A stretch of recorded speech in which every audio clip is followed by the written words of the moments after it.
اللهم صل وسلم على الرسول وآل النبي۔ بسم اللہ الرحمن الرحیم۔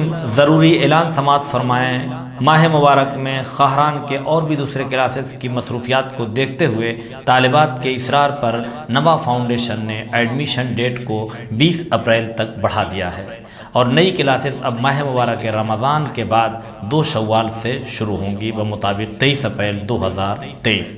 یہاں کل 12 لیولز ہیں، ہر لیول 3 مہینے کا ہے۔ ہر لیول کے بعد بھی سرٹیفکیٹ دی جاتی ہے المصطفیٰ انٹرنیشنل یونیورسٹی سے کم 3 مہینے کا کورس ہے۔ عقائد، احکام، تجوید، دعا، آداب زندگی، خطابت و ذاکری۔ اس کے علاوہ جیسے جیسے آگے بڑھتے جائیں گے تفسیر قرآن، نہج البلاغہ، تاریخ اسلام، فارسی، عربی، گرامر، ساری چیزیں آگے آئیں گی۔ 1 سال کے بعد یعنی 4 لیولز کے بعد ایک اسپیشل سلور سرٹیفکیٹ مبلغہ کی دی جاتی ہے۔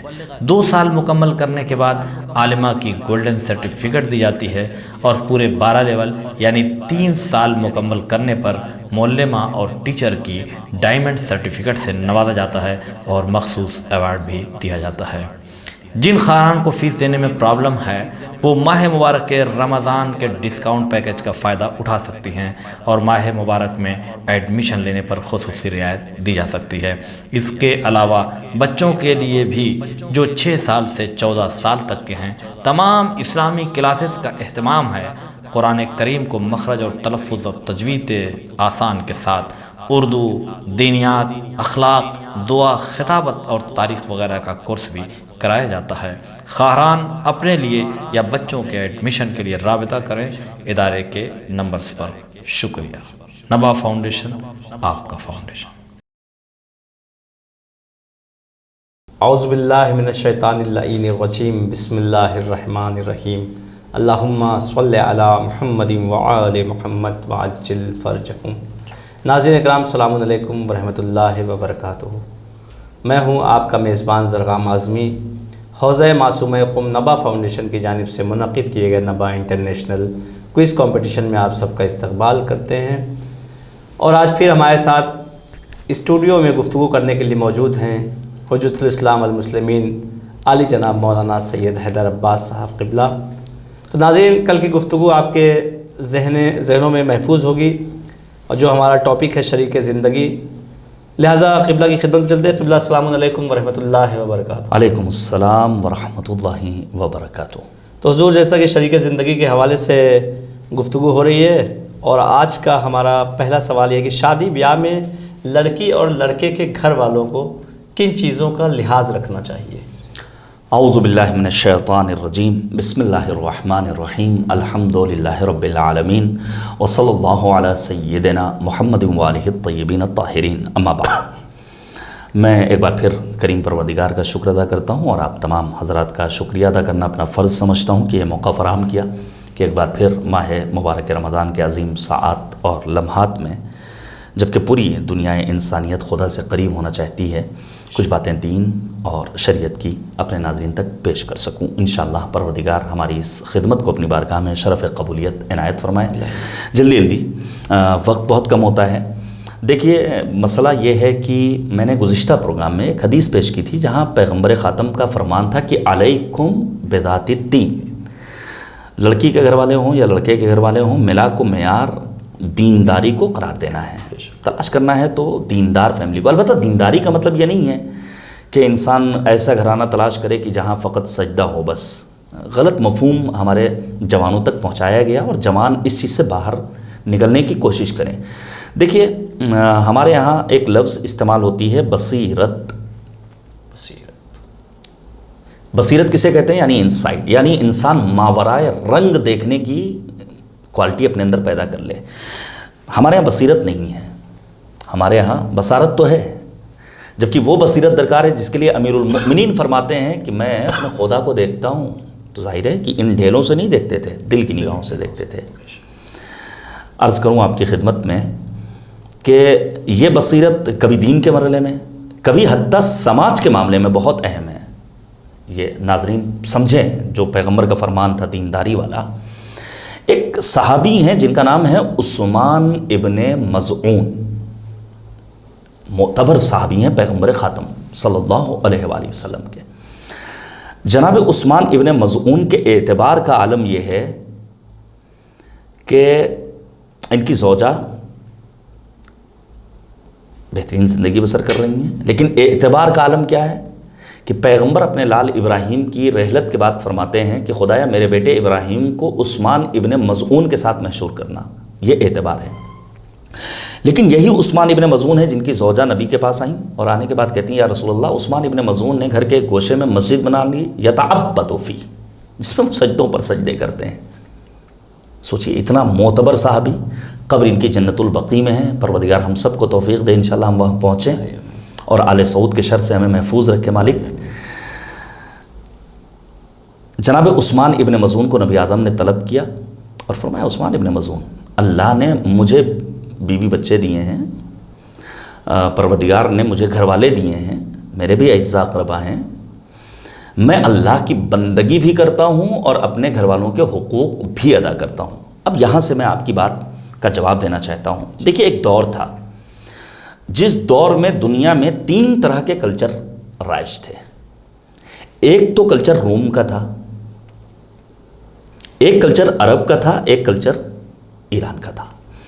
روم یعنی آج کا یورپ، جہاں کا کلچر شادی بیاہ کے معاملے میں یہ چاہتا تھا کہ بس بیوٹی چاہیے، ہمیں خوبصورتی ہو، خاندان کیسا ہے، پیسہ ہے یا نہیں ہے اس کی کوئی پرواہ نہیں۔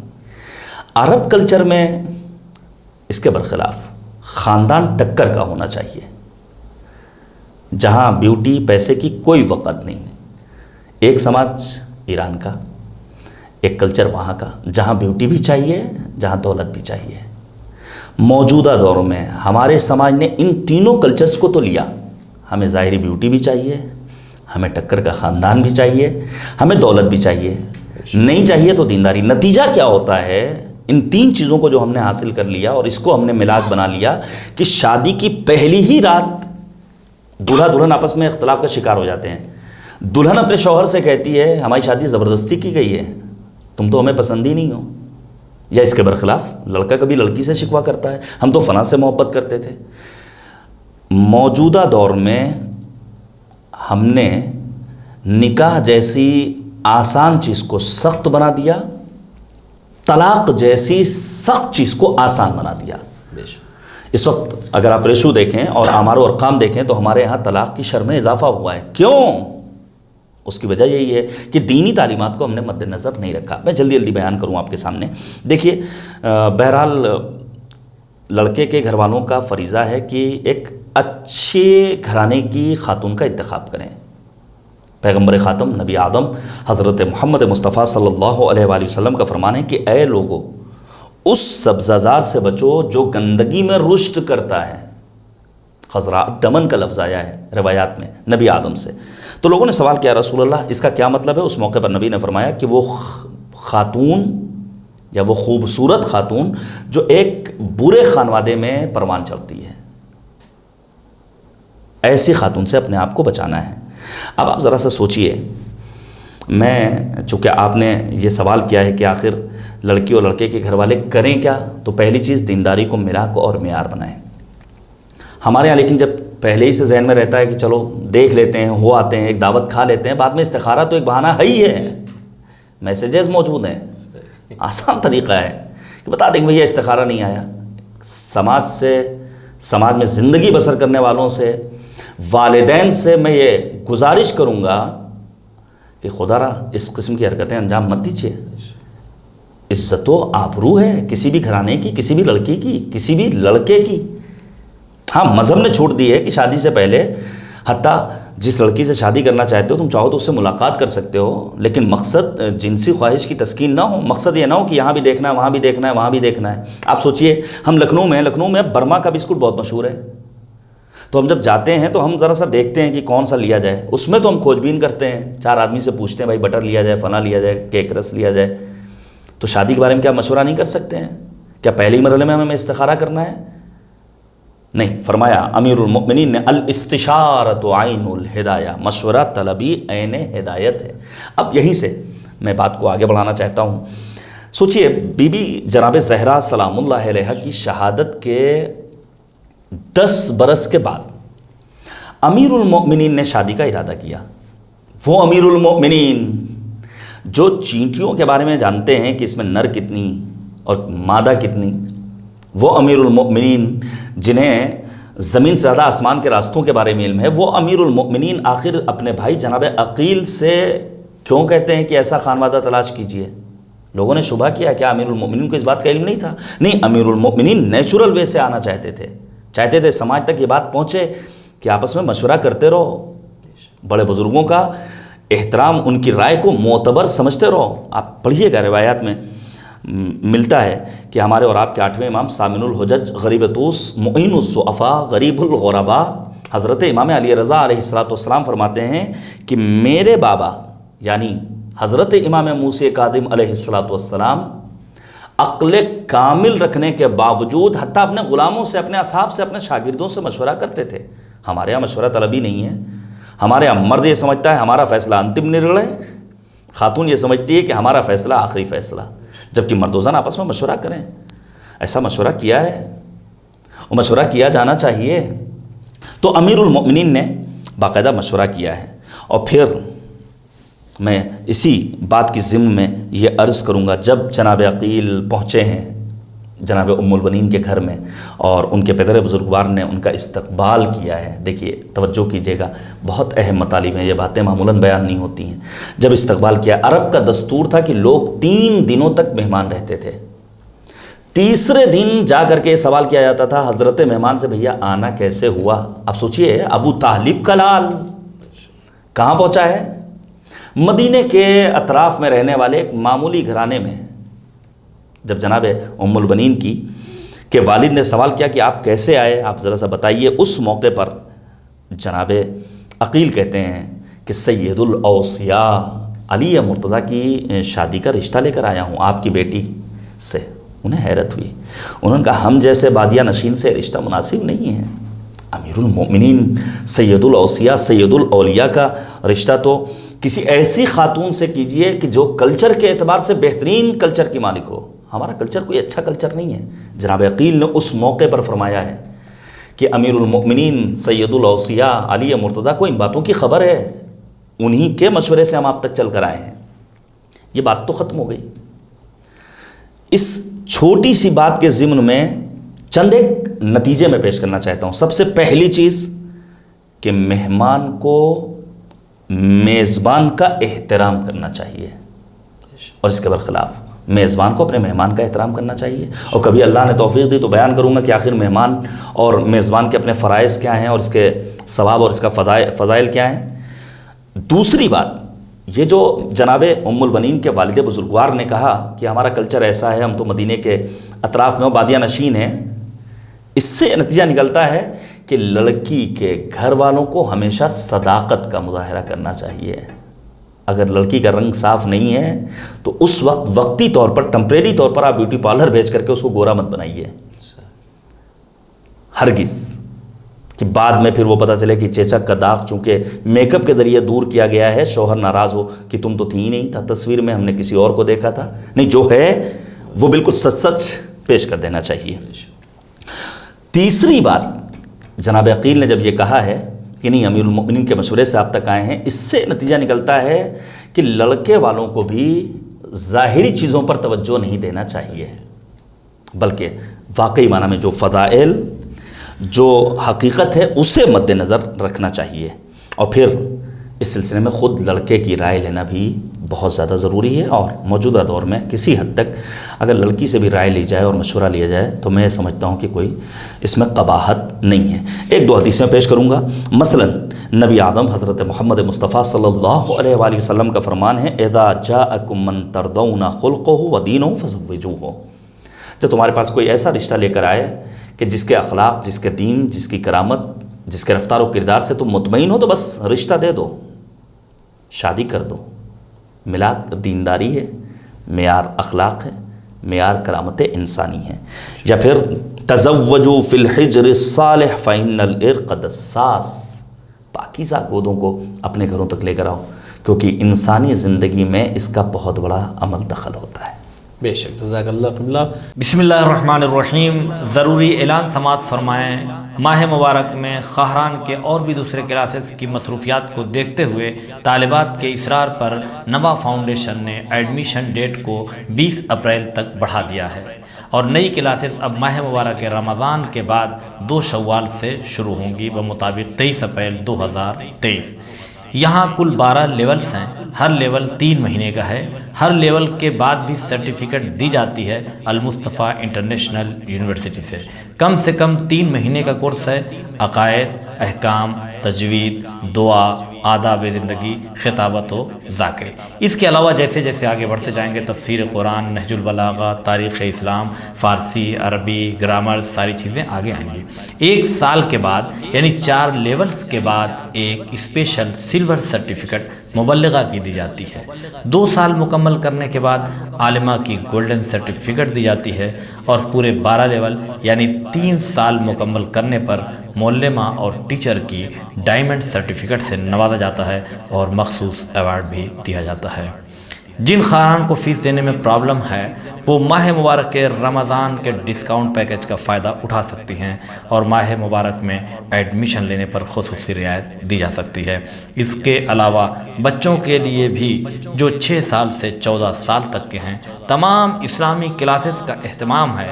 قرآن کریم کو مخرج اور تلفظ اور تجوید آسان کے ساتھ اردو، دینیات، اخلاق، دعا، خطابت اور تاریخ وغیرہ کا کورس بھی کرایا جاتا ہے۔ خواہران اپنے لیے یا بچوں کے ایڈمیشن کے لیے رابطہ کریں ادارے کے نمبرز پر۔ شکریہ۔ نبا فاؤنڈیشن، آپ کا فاؤنڈیشن۔ ناظرین، بڑھتے اپنے اگلے سوال کی جانب، اور قبلہ سے اگلا سوال یہ ہے کہ شادی شدہ زندگی میں خوش اخلاق کی اہمیت کیا ہے؟ جی ہاں، بہرحال ایک اہم چیز ہے اور ایک اہم موضوع ہے۔ اس وقت مجھے بڑے افسوس کے ساتھ یہ کہنا پڑ رہا ہے، چونکہ میں ایک سوشل انسان ہوں اور بہت سارے جوان مجھ سے رابطہ کرتے ہیں، جو کل تک ہمارے گھرانوں میں نہیں ہوتا تھا، امیر المؤمنین اور جناب زہرا مرضیہ کے چاہنے والوں کے یہاں نہیں ہوتا تھا، وہ اب ہو رہا ہے۔ بہت معذرت، واقعی دل ٹوٹتا ہے، اور میں کبھی کبھی بہت رنجیدہ ہوتا ہوں۔ ہم نے نہیں سنا تھا کہ ہمارے گھرانوں میں، ہمارے سماج سے تعلق رکھنے والوں میں کوئی مرد اپنی زوجہ پر ہاتھ اٹھائے، لیکن یہ اس وقت ہو رہا ہے۔ معاملہ کورٹ کچہری، تھانے کوتوالی تک جا رہا ہے، جبکہ اصلاً اجازت نہیں ہے کہ کوئی مرد اپنی زوجہ پر ہاتھ اٹھائے کسی بھی اعتبار سے، کوئی دلیل نہیں۔ حتیٰ مرجع علی قدر جناب آیت اللہ العظمیٰ سید علی سیستانی دامت اللہ العارف سے جب سوال کیا گیا ہے کہ اگر شوہر اپنی زوجہ کو مارے تو کیا کرنا ہوگا، دیت دینی ہوگی۔ آپ جا کر کے دریافت کیجئے، آپ جا کر کے ویب سائٹ پر دیکھیے، علماء سے پوچھئے بد اخلاقی پر کرنا کیا ہے خاتون کو، یا مرد کو کیا کرنا ہے۔ ایرا ماشاءاللہ نمونے ہیں۔ مثلا پیغمبر آدم حضرت محمد مصطفیٰ صلی اللہ علیہ وآلہ وسلم کا فرمان ہے، سنیں۔ نبی آدم فرماتے ہیں چند طرح کی خواتین وہ ہیں جن کے گناہوں کو اللہ معاف کرے گا اور ان کا شمار فاطمۃ الزہرا کے ساتھ کرے گا۔ امرأۃ صبرت علی سوء الخلق زوجہا، جو اپنے شوہر کی بد اخلاقی پر صبر کرے پروردگار اس کے گناہوں کو بھی معاف کرے گا اور اس کا شمار فاطمۃ الزہرا کے ساتھ کرے گا۔ بہرحال بد اخلاقی پر صبر بھی کسی حد تک کرے گی وہ خاتون، لیکن یہ ہماری چھوٹی بہنیں سمجھ لیں کہ وہی خاتون اپنی ازدواجی زندگی میں کامیاب ہوتی ہے جو اپنے شوہر کی یا اپنی ساس کی یا اس کے برخلاف بھی بد اخلاقی پر صبر کرے۔ چونکہ نبی آدم نے صرف ایک بات نہیں بیان کی، اس کے برخلاف بیان کیا ہے کہ جو مرد اپنی زوجہ کی بد اخلاقی پر صبر کرے اس کا شمار پروردگار ایوب پیغمبر جیسے رأس الصابرین نبی کے ساتھ کرنے والا ہے۔ بہرحال بد اخلاقی نہیں ہونی چاہیے۔ یا پھر فرمایا وہ خاتون جو اپنے شوہر کی غیرت پر صبر کرے۔ کیا مطلب؟ خاتون چاہتی بے حجاب گھر سے باہر نکلے، لیکن شوہر کی غیرت اجازت نہیں دے رہی ہے۔ ٹھیک ہے، تم اگر اپنی مرضی کے مالک ہو، لیکن اتنی دیر کے لیے اپنے شوہر کی غیرت کو مد نظر رکھ کے شریعت کو چھوڑ دو، اپنے شوہر کی غیرت کو سامنے رکھ کر کے اپنے آپ کو باحجاب بناؤ۔ حجاب تمہارا وقار ہے، حجاب انسانیت کی علامت ہے، حجاب انسانیت کی شناخت ہے، حجاب کے ذریعے کسی بھی انسان کو کرامت نصیب ہوتی ہے۔ بد اخلاقی کی کوئی گنجائش نہیں ہے۔ میں ایک دو نمونے پیش کروں تاریخ سے آپ کے سامنے۔ مثلا ایک خاتون گزری ہیں جن کا نام ہے حولائے عطارہ۔ حولہ کون ہے؟ عطارہ ہیں، عطر فروش ہیں. یہ معمولاً نبی آدم کے گھر میں بھی آتی تھیں عطر لے کر کے. ایک دن ان کے شوہر نے انہیں آواز دی، نہیں سنا. ہوتا ہے میں اپنی بیوی کو آواز دوں، وہ کچن میں ہے، نہیں متوجہ ہوئی، وہ مجھے آواز دے، میں کہیں مصروف ہوں، اپنی لائبریری میں بیٹھا ہوا ہوں، میں کوئی کام کر رہا ہوں، ہیڈ فون لگا ہوا ہے، کوئی ضروری میٹنگ میں ہوں، نہیں جواب دیا، تو کیا میں آپے سے باہر ہو جاؤں یا میری بیوی آپے سے باہر ہو جائے؟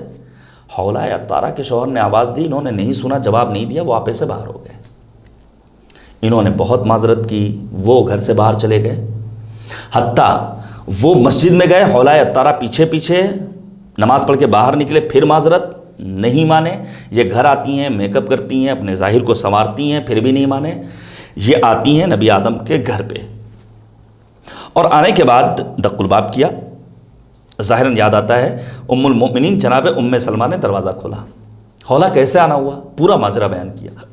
نبی اعظم کو طلب کیا گیا. نبی اعظم نے اس موقع پر فرمایا جا کر کے اپنے شوہر سے کہہ دینا کہ یہ اچھی بات نہیں ہے کہ چھوٹی سی بات پر تم اتنا ناراض ہو گئے.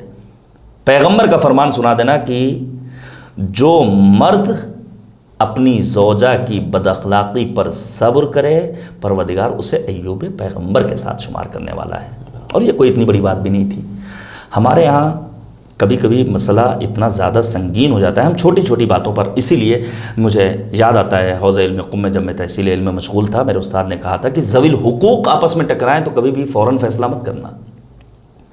اگر مثلا ساس بہو میں مسئلہ ہو جائے، یعنی لڑکے کی ماں اور بیوی آپس میں ٹکرا جائیں تو فوراً اماں کو برا نہیں کہنا ہے، فوراً بیوی کو برا نہیں کہنا ہے. تھوڑی دیر کے لیے وہاں سے ہٹ جاؤ. یہ نہیں کہ اماں آپ تو ہمیشہ ٹوکتی رہتی ہیں، بیوی کے اوپر چڑھ جاؤ کہ بھائی تمہیں کیا ہو گیا، تم میری ماں کا خیال نہیں رکھتی ہو. نہیں، تھوڑی دیر کے لیے وہاں سے جدا ہو جاؤ. جب حالات سازگار ہو جائیں، فضا ذرا سا اچھی ہو جائے، تب اپنی بات جو رکھنا ہے بسم اللہ رکھ سکتے ہو، وہ بھی بہت سلیقے کے ساتھ. ہمارے ہاں بد اخلاقی بہت ہے. اسی دعا نمبر 8 میں جو امام سجاد کی صحیفہ سجادیہ میں ایک لفظ ہے وشکاست الخلق، خدایا میں تیری بارگاہ میں پناہ طلب کرتا ہوں بد اخلاقی سے. بہرحال بد اخلاقی کوئی اچھی چیز نہیں ہے، سخت ممانعت ہے. سورہ مبارکہ قلم کو آپ پڑھیے گا، جہاں پروردگار نے تقریباً 9 گروہ سے اپنے حبیب کو روکا ہے. فلا تطع المکذبین ہماز مشاء بنمیم مناع للخیر معتد اثیم عتل بعد ذلک زنیم. اے پیغمبر ان کا اتباع مت کرنا جو چغلی کرتے ہیں، جو جھوٹ بولتے ہیں، ان کا اتباع مت کرنا جن کے ہاں بد اخلاقی پائی جاتی ہے. بہرحال بد اخلاقی کے متعدد اثرات ہیں. مثلا بد اخلاقی انسان کو اپنے والوں سے دور کر دیتی ہے اور دور والوں کو تم سے قریب کر دے گی. یہ امیر المؤمنین کا فرمان ہے. یا پھر مولا علی فرماتے ہیں کہ سب سے زیادہ بد اخلاقی یہ ہے کہ انسان کے پاس کوئی برا انسان آ کر کے بیٹھنے لگے. یا پھر اگر کوئی انسان بد اخلاقی کا ارتکاب کرتا ہے تو مولا فرماتے ہیں ضاق رزقہ، رزق و روزی کے راستے بند ہو جاتے ہیں، تنگ ہو جاتے ہیں. حتیٰ روایت میں ملتا ہے اللہ اکبر، مولا امیر المؤمنین فرماتے ہیں من ساء خلقہ فأذنوا فی اذنہ، جس کا اخلاق برا ہو اس کے کان میں اذان کہو. کیا فلسفہ ہے اس کا؟ اس کا فلسفہ یہ ہے یہ اب تک اسلامی تعلیمات سے دور تھا، لیکن کان میں اذان کہہ کر کے اسے اللہ سے نزدیک کرو، اسلامی تعلیمات سے نزدیک بناؤ. جو بد اخلاقی کا ارتکاب کرتا ہے مولا امام صادق فرماتے ہیں وہ اپنے نفس کو عذاب میں مبتلا کرتا ہے. بہت ساری روایات ہیں، میں آگے بڑھتا ہوں. مثلا روایت کہتی ہے، دیکھیے خوش اخلاقی کی کیا فضیلت ہے. ام حبیبہ نبی آدم سے عرض کرتی ہیں کہ اگر کسی خاتون نے اپنے شوہر کے انتقال کے بعد دوسری شادی کی، اور یہیں پر یہ عرض کر دوں اپنے جوانوں کی خدمت میں اور اپنے بزرگوں کی خدمت میں کہ اگر میرا انتقال ہو جائے تو میری بیوی جوان ہے، اسے دوسری شادی کا حق ہے. میری بیوی مر جائے مجھے دوسری شادی کا حق ہے. لیکن ہمارے سماج میں دوسری شادی ہوتی کیوں نہیں ہے؟ دوسری شادی اگر ہم کرنا چاہیں بیوی کے انتقال کے بعد، کوئی سماج کا انسان کرنا چاہے تو کتنی رکاوٹیں ہیں. سیوم ہو جائے، 40واں ہو جائے، چھمائی ہو جائے، برسی ہو جائے، فلاں سے اجازت لے لیں، سسرال والے اجازت دے دیں. للہ رسموں کو توڑیے. چہلم کا لفظ فقط ذات سرکار سید الشہداء امام حسین کے لیے، بس کسی اور معصوم کے لیے چہلم کا لفظ نہیں ہے. پھر ہمارے یہاں رکاوٹیں کیوں ہیں؟ جبکہ ایک مرد کو ایک خاتون کی ضرورت ہے، ایک خاتون کو ایک مرد کی ضرورت ہے. ہمارے ہاں لیکن دوسری شادی میں بڑی رکاوٹیں ہیں. وہ بچہ جسے باپ نے پیدا کیا ہے، جسے باپ نے اپنی آغوش میں پروان چڑھایا ہے، وہ اتنا صاحب حیثیت ہو جاتا ہے کہ باپ کہتا ہے پہلے بچے سے اجازت لو، باپ کے سامنے وہ بچہ اجازت نہیں دیتا، بچی اجازت نہیں دیتی۔ توجہ کیجیے گا، ام حبیبہ کیا کہتی ہیں؟ کسی خاتون نے اپنے شوہر کے انتقال کے بعد شادی کی، جب وہ اس دنیا سے رخصت ہو گئی تو آخر جنت میں پہنچنے کے بعد اسے پہلا شوہر ملے گا یا دوسرا شوہر؟ جانے قربان، کیا لطیف پہلو ہے۔ نبی آدم فرماتے ہیں کہ جس کا اخلاق اس کے ساتھ اچھا رہا ہوگا اس کی معیت اسے جنت میں نصیب ہوگی، چاہے وہ پہلا شوہر رہا ہو چاہے وہ دوسرا شوہر رہا ہو۔ یا پھر ایک حذیفہ ابن یمان جو صحابی پیغمبر ہیں، ان کے بارے میں ملتا ہے کہ وہ کہتے ہیں میں زبان کا برا انسان تھا، اور بہت سارے ایسے اصحاب گزرے۔ میں نے پچھلے پروگرام میں عثمان ابن مظعون کا تذکرہ کیا کہ جو اپنی بیوی کے حقوق ادا نہیں کرتے تھے۔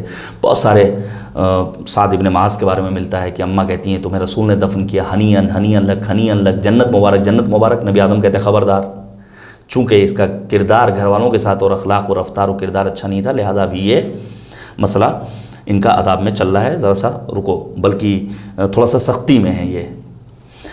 حذیفہ یمان کہتے ہیں کہ میں اپنے گھر والوں کے ساتھ اہل خانہ کے ساتھ بد اخلاقی کرتا تھا، اور پھر یہ رسول کی خدمت میں پہنچے کہ یا رسول اللہ اس بد اخلاقی کے سبب مجھے عذاب پروردگار کا ڈر ہے۔ اس موقع پر نبی اعظم نے فرمایا اے حذیفہ استغفار سے غفلت نہ برتو، کیونکہ اسی استغفار کے ذریعے تم بددہنی سے محفوظ رہ سکتے ہو، اور میں خود ہر روز 100 مرتبہ استغفار کرتا ہوں۔ یا پھر مثلا پیغمبر کی ایک زوجہ کا بیان ہے کہ ایک شخص نبی اکرم سے ملاقات کے لیے حاضر ہوا، اجازت طلب کی، آپ نے فرمایا اذنوہ فبئس رجل العشیرہ، اسے اجازت دے دو کیونکہ یہ اپنے قبیلے کا سب سے برا انسان ہے، یہ بدترین انسان ہے۔ نبی آدم سے اس نے گفتگو کی، نبی آدم نے اس سے نرم اور لطیف لہجے میں گفتگو کی۔ جب وہ چلا گیا تو زوجہ رسول نے فرمایا کہ آپ تو اس سے ایسے ملے گویا خدا کے نزدیک اس کا مقام و مرتبہ بڑا عظیم تھا، جبکہ آپ نے فرمایا کہ وہ اپنے قبیلے کا بڑا برا انسان ہے۔ اس موقع پر نبی آدم نے فرمایا ان شر الناس منزلۃ عند اللہ یوم القیامہ، اللہ کے نزدیک قیامت کے دن سب سے برا انسان وہ ہوگا من اکرمہ الناس اتقاء فحشہ، جو لوگوں کا احترام کرے صرف اس لیے تاکہ، یعنی اس کا احترام اس لیے کیا جائے کہ اس کے بری باتوں سے اپنے آپ کو انسان محفوظ رکھ سکے۔ میں نے اگر اس کا احترام کیا، اس سے اچھے لہجے میں گفتگو کی صرف اس لیے کیونکہ ڈر تھا کہیں مجھ سے بھی وہ بدکلامی نہ کر بیٹھے۔ بہرحال یہ اسلامی تعلیمات ہیں، یہ آیات اور روایات کی روشنی میں اور سیرت معصومین کی روشنی میں بہت سارے مطالب ہیں۔ انشاءاللہ تعالیٰ پروردگار ہم سب کو توفیق دے کہ ہمیں خوشحال زندگی بسر کریں اور ہمارا گھر جنت نظیر ہو، جنت نشان ہو، اور ہمارے گھر میں الہی رحمتیں اور برکتیں نازل ہوتی رہیں۔ بہت بہت شکریہ قبلیہ، اور نوا فاؤنڈیشن اور پوری ٹیم ہماری آپ کا شکر گزار ہے کہ آپ نے اپنا قیمتی وقت ہمیں دیا۔ ناظرین، چونکہ دامن وقت میں بالکل گنجائش نہیں رہتی، آج کا ایپیسوڈ، آج کی گفتگو یہیں پہ تمام ہوتی ہے۔ انشاءاللہ پھر ملاقات ہوگی نیکسٹ ایپیسوڈ میں، تب تک کے لیے ہمیں اجازت دیجیے۔ خدا حافظ، والسلام علیکم ورحمۃ اللہ وبرکاتہ۔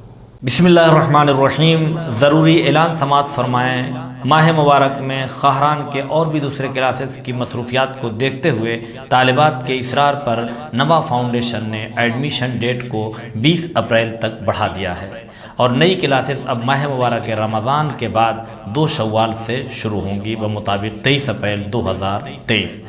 یہاں کل 12 لیولز ہیں، ہر لیول 3 مہینے کا ہے۔ ہر لیول کے بعد بھی سرٹیفکیٹ دی جاتی ہے المصطفیٰ انٹرنیشنل یونیورسٹی سے کم 3 مہینے کا کورس ہے۔